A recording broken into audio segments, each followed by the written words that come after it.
Mitsubishi Evolution versus Subaru WRX STI. We've tested these two cars every which way except on snow and ice. Today that changes. Here at the frozen tundra near Sault Ste. Marie, where it's -4 degrees Fahrenheit, just 9 degrees warmer than the last ice bowl. That's right, Todd.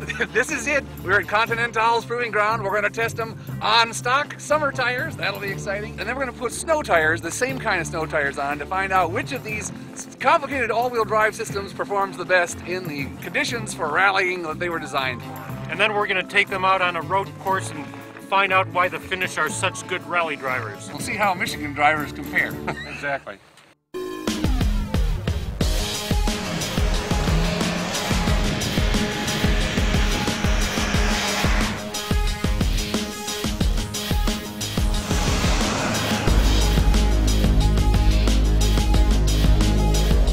Well, we started the day on the summer tires that the cars came with, and of course you just don't want to do that out here.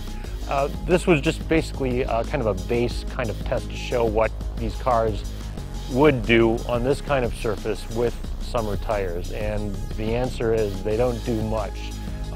Even with all-wheel drive, you just don't have any grip for accelerating, for cornering, for stopping. So here at the Continental Proving Grounds, we've got a set of Continental winter tires on each car, and that makes all the difference in the world, of course. Now they handle like rally cars that you would take up to Finland to compete with. The grip, the handling, the braking is just so much better, of course. It's what you need to do if you own one of these cars and you live in a northern climate and you want to drive it year-round. You need winter tires. You need a set of separate tires just to take full advantage of the car, and of course to be much safer. The numbers we were looking for today, of course, we did our acceleration times. We were not able to get a quarter mile before we had to brake with the summer tires. I think we got the quarter mile on the winters.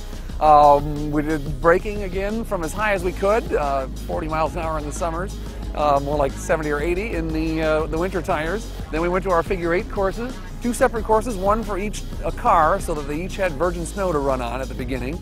And then we ran laps of our little snow handling course as well. Rally fans, you know this car and you know its competition. We've got one of the 2 rally-based cars right here. This is the Mitsubishi Lancer EVO 10. All-wheel drive, you have 3 different settings right here, a button on the steering wheel. After trying all 3 modes, we discovered that the gravel setting works best. You can drift the car nicely. It feels a little looser. You can go into a turn, and if it slides back toward, say, a snowbank, you can power out of it very nicely. This is Subaru's top-of-the-line Impreza WRX STI. All right, in this one, the main thing, you've got this SI drive, sports, sharp, and intelligent. We left it in intelligent the entire time. These ones really adjust your throttle and so forth, and throttle input really wants to be as smooth as possible on the snow, so intelligent seemed to be the way to go. Center diff, as I said, we like the manual mode, 1 down from full lock. This has been your classic Chevy versus Ford sort of story. The guys who like Subarus will always prefer the WRX STI. The guys who like Mitsubishis will always prefer the EVO, and the EVO 10 is no exception. Either car will do you great. If you find a good patch of snow someplace to drive it the way we just drove these, you'll enjoy either car. But the Mitsubishi feels looser on the snow, especially on the handling course. You can fling it around a little bit more. As I said, if you put it in the gravel setting, it drifts very nicely, and what you can do is you can kind of catch it up as you're drifting toward a snowbank. You can power out of it very nicely. The Subaru feels a little tighter, a little more, let's say, European in flavor, if you will.